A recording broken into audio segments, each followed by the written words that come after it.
Edomite. Edomite. Giving all praises to Yahawah, bahasham, Yahawashi, bahasham, Kodash. Double honor to the apostles and elders of great millstone that rule well and labor in the word and doctrine. Shalom, meaning peace, may that be unto the elect of the nation of Israel. Now what you just heard is a swear word according to YouTube. Now if you can, in fact, put the captions on. Edomite. Put the captions on, brother. Edomite. Right, most likely that came up as a swear word. Blanked out, like if I say fuck, right, and check the captions on that, it'll be a so-called swear word. Now when we just played that word, it will be a so-called swear word. Why is that? Why would that be? It says a member of an ancient people, which, all people are ancient. All people go back to people of old. So that's a subtle little clue implying that they don't exist anymore. A member of an ancient people living in Edom, a region south of the Dead Sea in biblical times, traditionally believed to be descended from Esau. Now where the fuck does this word come from if not descended from that guy? Right, where does E come from if not E? Right, what does it mean to be a thing with it today? It doesn't.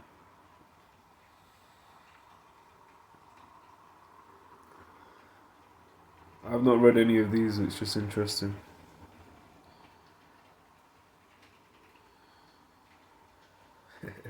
Herod was one.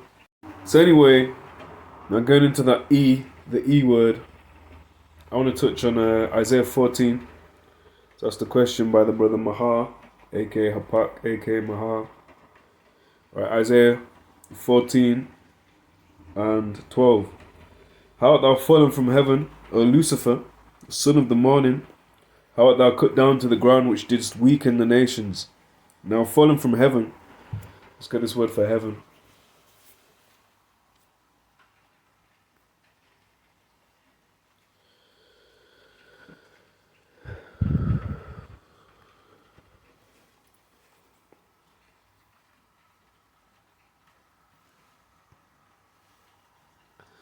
Oh, for fuck's sake.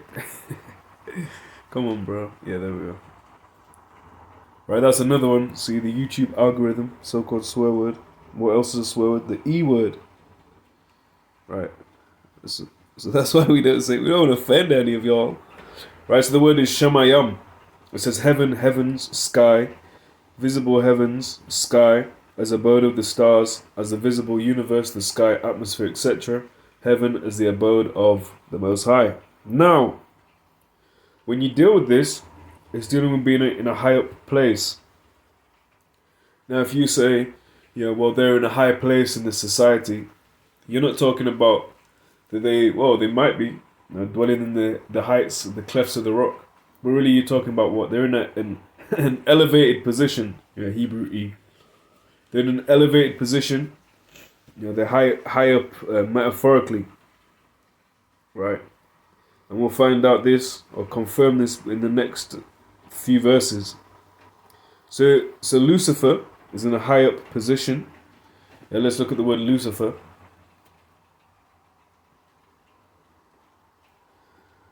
Haylal, or Hayalal. Lucifer, light bearer. Right, and he has a light. It's a red light. Meaning what? It's a corrupt light. It's a left-hand light, but he does bear light. He pours out knowledge. Right, he's wiser than Daniel. It talks about, because he's the modern day king of Tyre, the modern day king of Babylon, which Lord William will touch on. It says, shining one morning star, Lucifer, of the king of Babylon and Satan, figuratively. Now, Satan just means what? Adversary. Right, a devil, a diabolical, means to dash across, like throw across. So he's slandering, throwing across accusations, bearing false witness, an accuser of the brethren, so on and so forth. So it does say of the king of Babylon and Satan. Now, it doesn't mean the spiritual demon Satan, or maybe this definition does, but that would be an incorrect application thereof hitherto.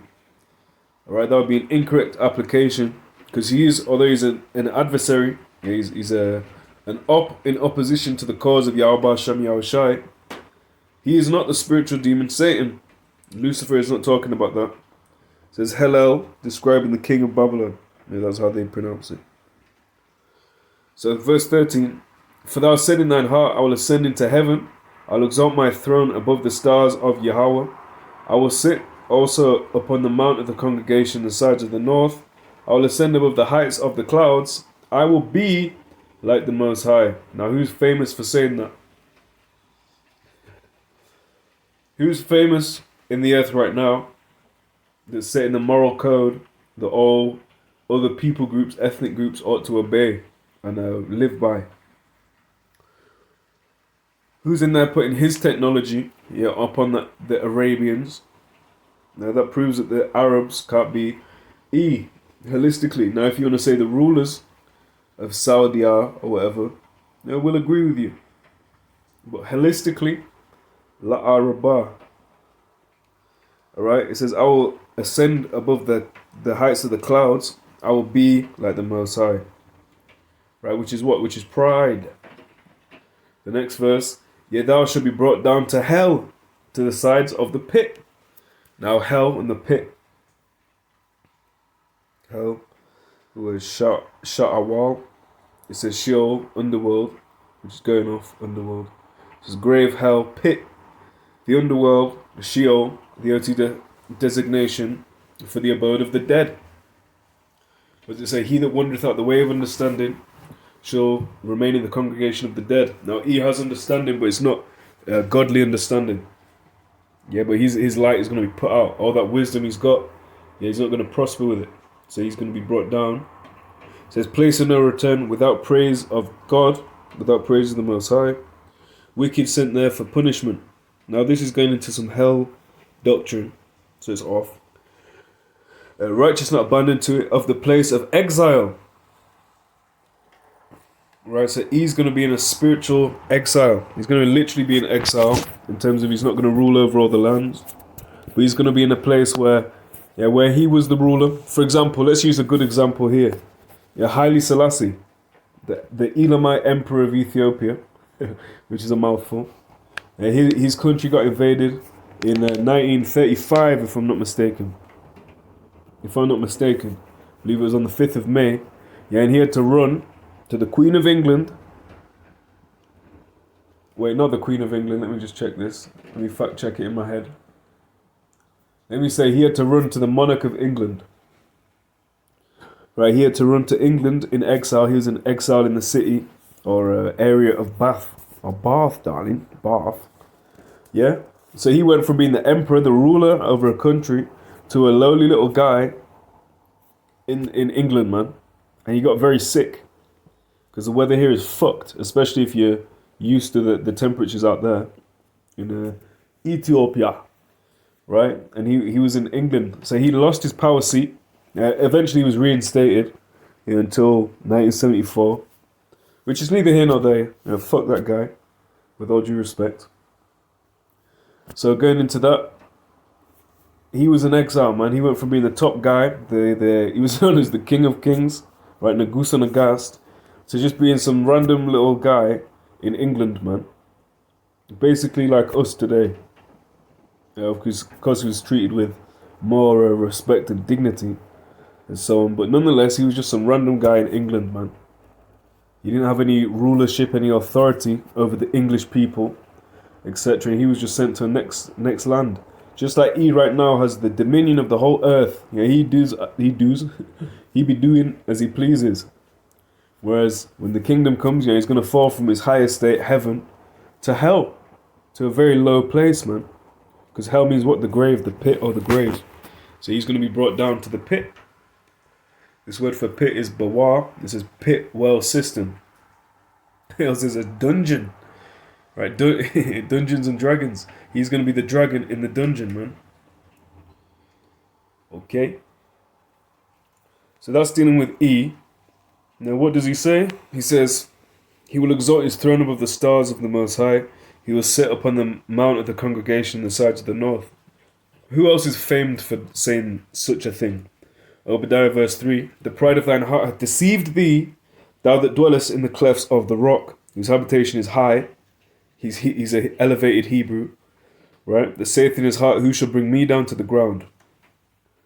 For though thou exalt thyself as the eagle, which is what he uses, and though thou set thy nest among the stars, or did he say, I will exalt my throne above the stars?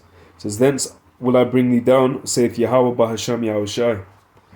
Now going into this, we're wondering, well, yeah, Satan's pretty similar. Well, who's it actually talking about?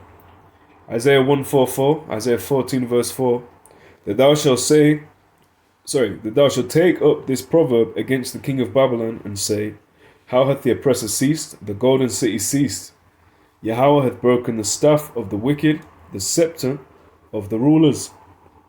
Alright? And the proverb is against the king of Babylon, meaning what? A ruler over Babylon. Now what is Babylon?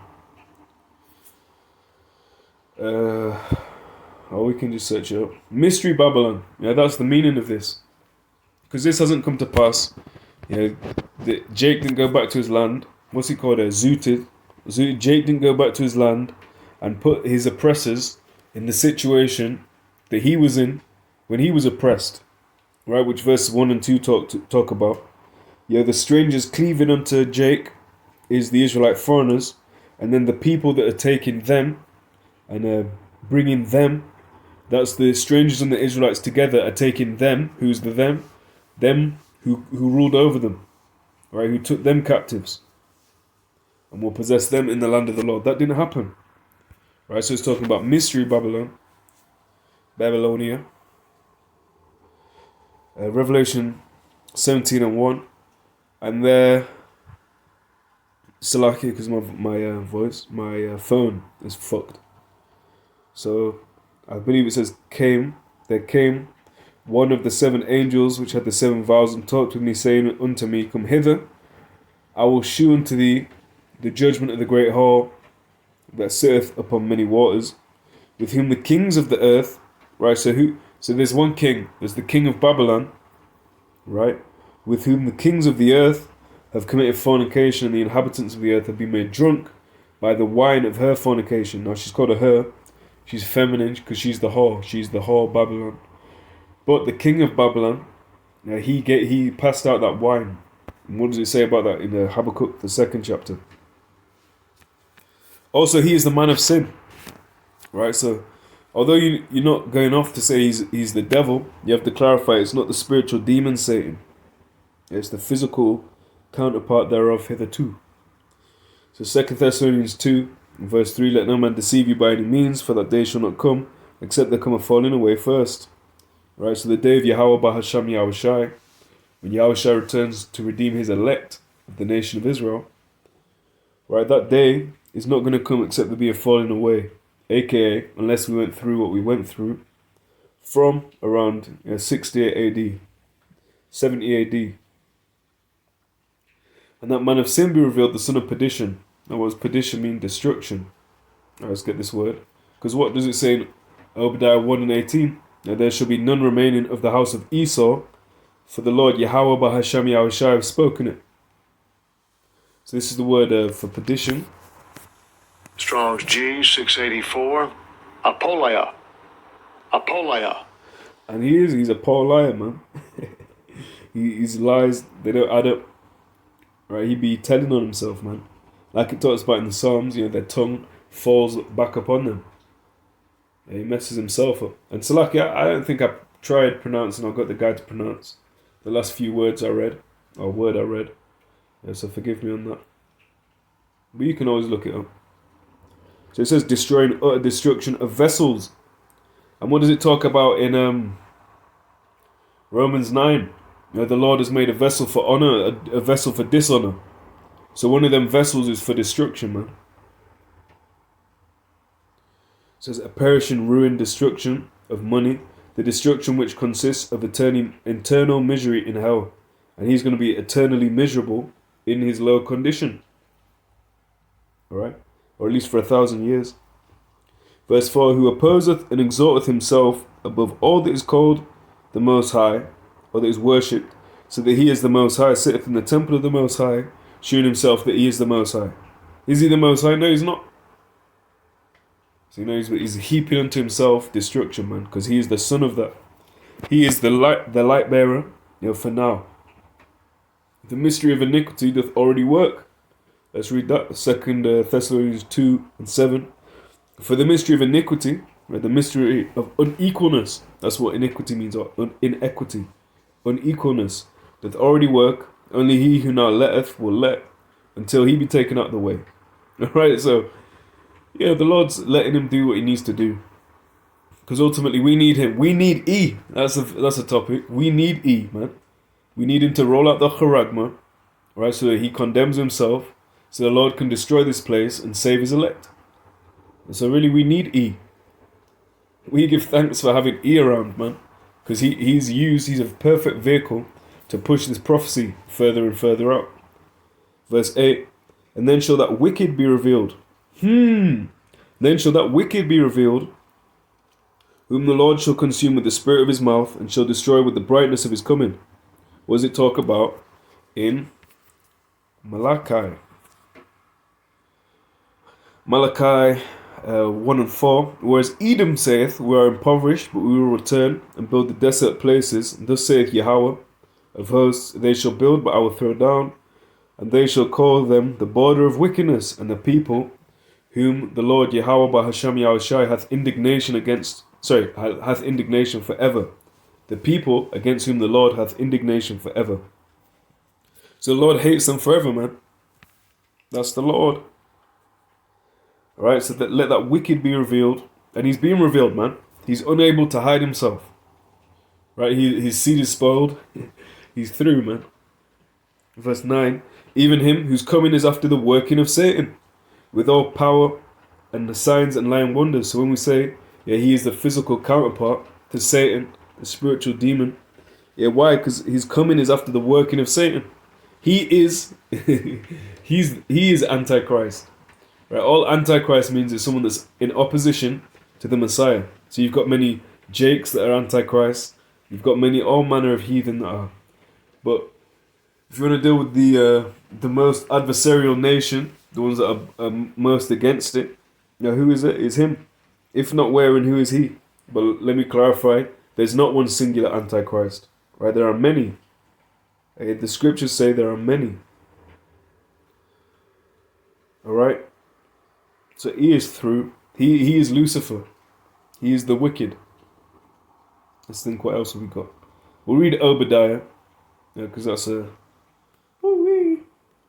Obadiah 1 verse 18. And the house of Jacob shall be a fire, and the house of Joseph a flame, and the house of Esau for stubble, and they shall kindle in them, and devour them, and there shall not be any remaining of the house of Esau, for the Lord Yahawah bahasham Yahawashi hath spoken it. You hear that, Yeshai Yaquab? Oh no, brother, but really, it says none remaining, but that's outside of the ones that remain. Shut up, man. Again, with all due respect, be quiet. What is have you seen that video? A so-called minister, Louis Farrakhan, going in on my man who talks about Nigeria being corrupt. He starts roasting. He goes, "You ease," paraphrasing it, obviously. "You ease have done this, and that. So you should be quiet." Well, that's how I feel about you, Yeshai Yaquab. Saying that there shall be some remaining of the house of Esau, when the Lord hath spoken it, that there shall not. You're being anti-Hamashiach. You're being anti-Christ. Because the whole word, what does it say, Revelation 19:13? And he was clothed with a vesture dipped in blood, and his name is called the Word of the Most High. It says, he came in the volume of the book, it is written of him, to do the will of Yahawah. So this word, he was the Word made flesh. So you are anti-Messiah if you're talking against this word. Literally, by definition. Right, so we'll leave it there, we'll get this one last time. Edomite. Giving all praises to Yahawah, bahasham Yahawashi, bahasham Rachak Kodash, Shalom.